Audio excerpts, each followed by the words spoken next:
This is a class on diagnosis and rapport that originally we were going to be doing in person. And now a great deal of life is online, and so it becomes a class on diagnosis and rapport online. What I've been finding is that all of the issues of connection, what is connection? How is a connection actually established, maintained, and nurtured, are exactly the same online, only accentuated. For instance, one of the things that I'd love for you to experiment with is how taking notes, if you are taking notes, affects your quality of presence. This is something we run into all the time in the treatment room, because we'll have the urge to be with the client and also have the urge to be taking notes. And it's worth noticing, wow, how does that affect the connection? For instance, right now, there are a lot of people looking downward. And I don't know if that's because you're taking notes or because I'm not, don't take this personally. I exaggerate. I don't know if that's because you're taking notes or because you're texting your best friend, or because, you know, it's like, it's hard to know what's actually going on. There's a quality of connection that we will run into all the time as far as splitting of our attention elsewhere in a way that is obvious to the other person. So I'm doing my best to be with you and be in connection, and to create a space in which you will join me. This is no different than what happens in an intake in person. It's just even more obvious online, because online people tend to think that we're far away from each other. And so there's like a retracted snail kind of quality. Our warmth tends not to extend in the same way. What you could call shyness, but which expresses itself as a kind of coldness or detachment, can easily happen in the treatment room, even in person, when the practitioner is in their, like, you know, their little internal white coat that they're wearing and everybody's in their distance thing. And it's our job as practitioner to create a place that will allow the client to come out of that assumption of coldness and into the possibility of the creation of something so beautiful, so mystical, so amazing that we never talk about it. It's called the feeling of us. And the movement from there being you and I to the feeling of there being something that could legitimately on a body felt level be called us. Wow, that's an extraordinary process. And it does take someone to be willing to extend first into what can feel like the vast distance between you and I. So I'm going to be doing this as though I'm the practitioner and you are the client, in a sense, as a way of demoing what that's like. I am going to say that given that it's happening online, where all of the issues of rapport and connection are accelerated, are exaggerated, I'm going to respond to that by being more explicit in my invitations and making it really clear how much it matters that we are mutually daring the creeping forth of our little antennae of the snail to see, is there really something called the triple heater? And does it work? Not so much over the internet as around it and in its ambiance. The internet is a focalizing device, but the actual connection, the actual triple heater function does not need to travel through a bunch of wires and waves. We are we. There is an usness. That does not actually take place in time or space. The triple heater is way more amazing than a computer. And a sense of team, a sense of cohesion, a sense of we are together. A computer can make us aware of it, but it's not what causes it. It's not the means by which the triple heater finds each other. So during these times of enhanced need for triple heater connection, for a feeling of the warmth of us, for that which is the opposite of isolation and feeling alone, utterly critical in a diagnostic interaction, and I would say utterly critical these days for everybody, I'm going to do a little bit of teaching what I am actually doing these days in order to establish enough rapport, enough connection, enough triple heater we space or sense of us when working online. And I'll ask you as the clients to give it a try, to come along with me so that you can feel what I'm talking about. The first thing is that there is a lot more to online health and hygiene than is yet being widely talked about. And there is etiquette, there is politeness, and there is kindness. One of the first kindnesses that we can give to each other is staying in our whole body. One of the things that I've been having people do is I'll say to them, I know it sounds silly, but we're all learning. If you would introduce yourself saying, for instance, for me, hi, my name is Thea Elijah, and I have a back body, and I have a pelvis, and I have legs that go all the way down to the ground, feet that reach the floor. I don't know if you feel the difference. I have noticed it making a huge difference in people when they say it out loud. I have not necessarily noticed it make a big difference when people think it and don't say it. I'm going to imitate a little bit. It's like,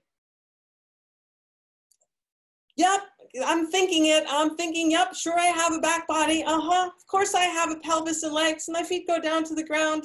That makes sense conceptually. I understand that in my mind.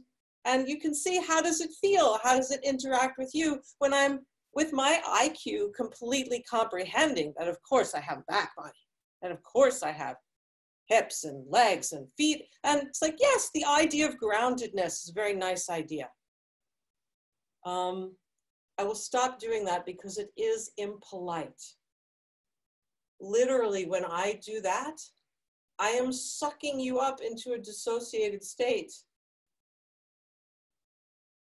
To be kind to each other, to be in good health and hygiene. My declaration, my willingness to be in my back body, give it a try yourselves. It's like, I have a back. Do I really have a back? Can I feel my back? Yeah, thank you, really nice. Do I have a pelvis? I know this is a not the most welcome metaphor, it's probably especially for women, but make your hips heavy and wide, like a base of a pyramid. Welcome, Kat. Yeah. And that feeling of the base of the pyramid being very wide is very kind, is very polite, is very helpful for each other. And feeling your legs, your knees with their intricate complexity, and your feet, and your connection to the ground. If you're lying down, you can feel it through your back as well. But there is ground. And health involves placing our connection to the ground before any human connection. That is health.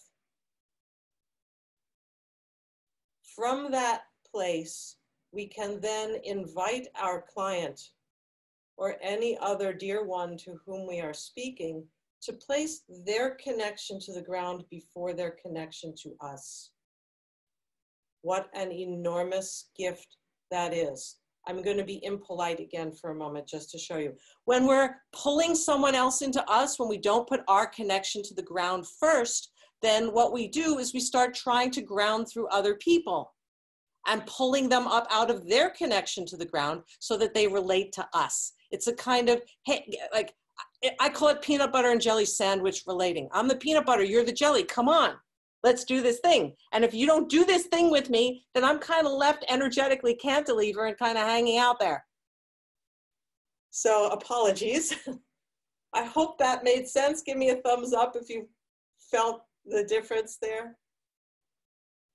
All of these are things that are still the case when we are not online. It's just way more obvious online. And then we feel fatigued, uprooted, possibly even slightly nauseous as we're getting unearthed. And we don't necessarily know why. So as practitioner, your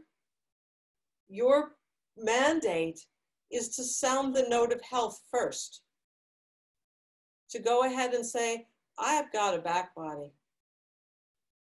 And I give you full permission in my presence to know that you have a whole 50% of you that I can't see. That's all right.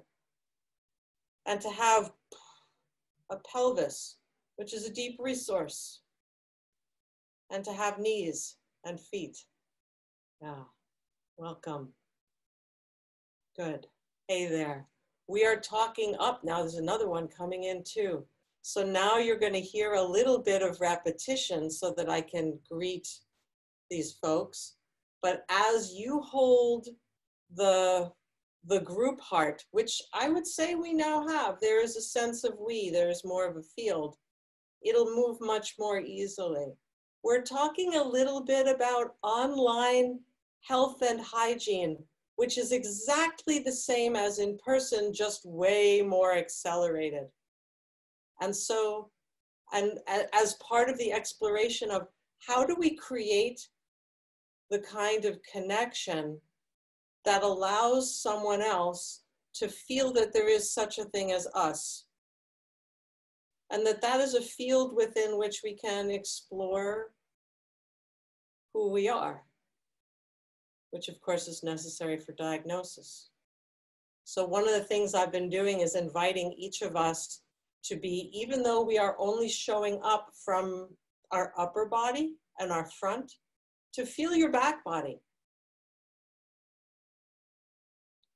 To let everybody around you actually feel, not as theory. Oh yes, I have a back body. Of course I have a back body. Let's think about that. I have an IQ of goodness knows what, and I understand that I have a back body. Who do you think you're kidding? Of course I have a back body. Which is different than actually transmitting it. Yeah, feeling for, this is my back body. This is my 50% that you can't see. And that's okay. Yeah, I'm in touch with that. This is my pelvis that you also can't see, but it's like a heavy boulder in a field. Big enough that you'd plow around it, you wouldn't even try to move it. And these are my feet on the ground, which is very important for creating what's called common ground.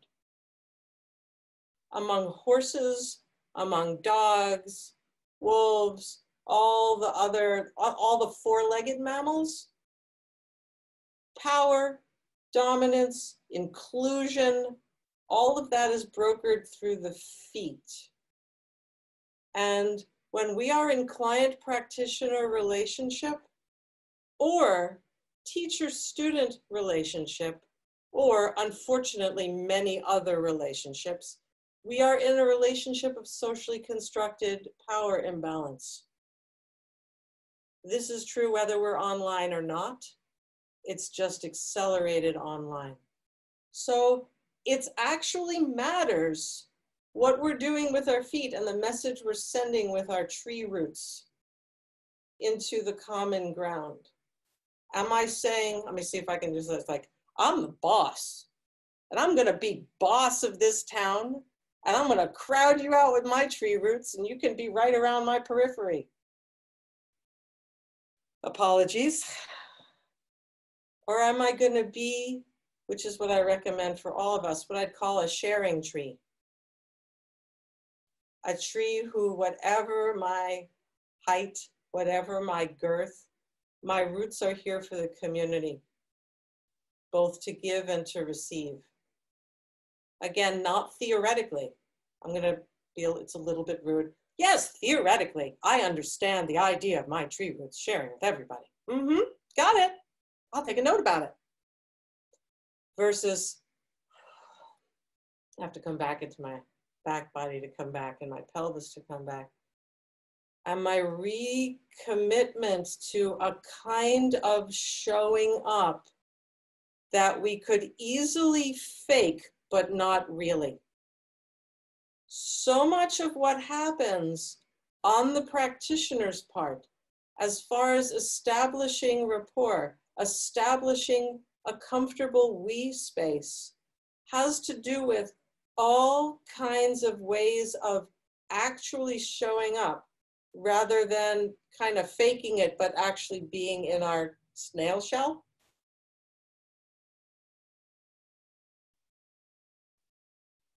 We are being the sounder of the note of, I will meet you on common ground.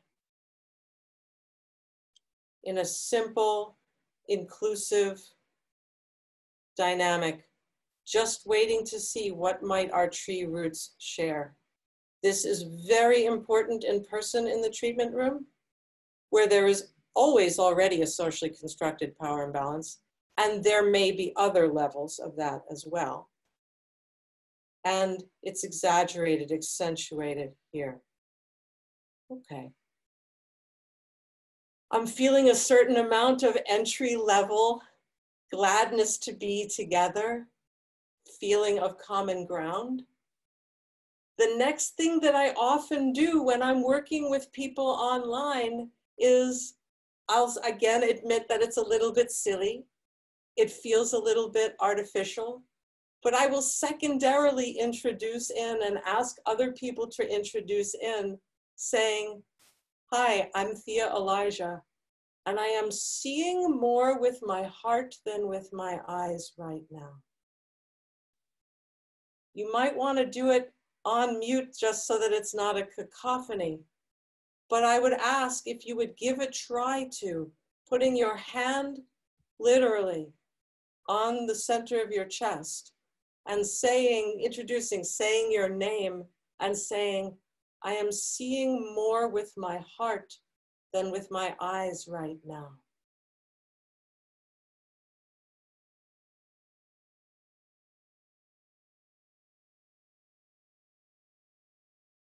Yeah. Thank you. Ooh. To me, that feels different. To me, there's a frisson, there's a feeling that happens. Stay with the commitment. See if you can stay with it. See if you can stay with the commitment to see more with your heart than with your eyes right now. This is another thing that is true in the treatment room all the time. It's just that in the treatment room, we may be more practiced at switching to soft eyes, to understanding that when we are with somebody who wants to be seen, it's not with our eyes that they want to be seen. It's with our heart. And that this is not an abstraction. It is a biological reality. We shift. Something changes. People can feel when we are looking at them with our eyes. Sorry to be rude, but I just wanted the contrast. I'm looking you over. What's wrong with you? That's diagnosis, right? Look at you and figure out what's wrong. Allah, astaghfirullah. Apologies for that. I'm Thea Elijah. I am seeing more with my heart than with my eyes right now. Perception shifts. And any other mammal, maybe birds and lizards too, I don't know, I haven't worked with them as much. Any mammal that you're working with will feel the difference. I'm seeing you more with my heart than with my eyes right now. Over the computer, this is accentuated in its importance for two reasons. One, we're not used to being on the computer with soft eyes. We're reading a report or something like that. We're using our very technical, perceptual eyeball vision. And the neurology of what we're used to doing on a computer is very different than the neurology and the perceptual field of what we're doing when we're doing an intake, when we are offering somebody the opportunity to unveil and allow themselves to be seen.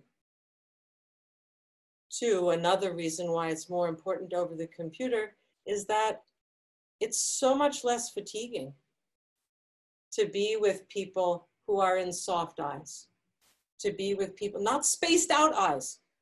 It's not vague at all. It actually allows a level of closeness and a level of exchange and a level of felt sense of being seen when we have soft eyes. So this is very preliminary, very basic levels of how do we be together? Just be together. We haven't even gotten to the diagnosis. We're just setting a space where each person has an opportunity to have their whole body here and to be seen. Doran, was that a wave meaning that there's a question? Yes. Okay. That seems to kind of fit here. Do you, as you're beginning an interaction with a client online, do you verbally walk them through this process and this grounding before continuing with your process? I've been doing that. What I have noticed is that when I'm in person, just holding that energetic has been enough for the client to kind of fall into it as we speak. What I've been finding is that over the computer, people are so in this mode that it's hard for them to, and they're trying to explain, and they actually feel like she's not gonna, like there's like an unconscious, she's not gonna get it because it's on a computer and it's online. So I have to try harder, and I almost feel them sticking their head through the computer, like here, look, like, it's like, oh God. In the effort to give me information that they think I'm not going to get, the whole situation becomes impossible. And so from a kind of, I'll call it a directive compassion, I will say, taking full responsibility for it, I'm new at doing diagnoses over the internet. I think we all are. Here's something that I found to be so helpful for me. And my clients so far have said it's helpful for them. Will you give a try? You know, I want to see, can we give this a try? And so far, I have not met anyone who objects. I have met people who keep popping out of it, but that's different than objecting. It's more like defaulting to a long-held pattern, which we just like compassionately come back again. It's like, I'll say, you know, just as a friend, I'll say, hey, how's that back body doing? Just to protect your health, because being online can be so draining. Here's a way that our time together could be less draining for you. Check into your back body. Have you got a pelvis? Can you feel your connection to the ground before your connection to me? I'm bright and shiny on your screen. But your connection to the ground comes first, and I don't want you to sacrifice it on my behalf. In fact, I will meet you there, a fellow tree in the same grove, which is way bigger than this computer. Our connection is our connection. It takes place outside of space and time, and I'm grateful for the computer to bring it to my attention. So yeah, that's what I've been doing. I've been very explicit about it. Just because the client's time is precious, and one of the things that I want to honor is that I want to give them what they need to help them help me help them.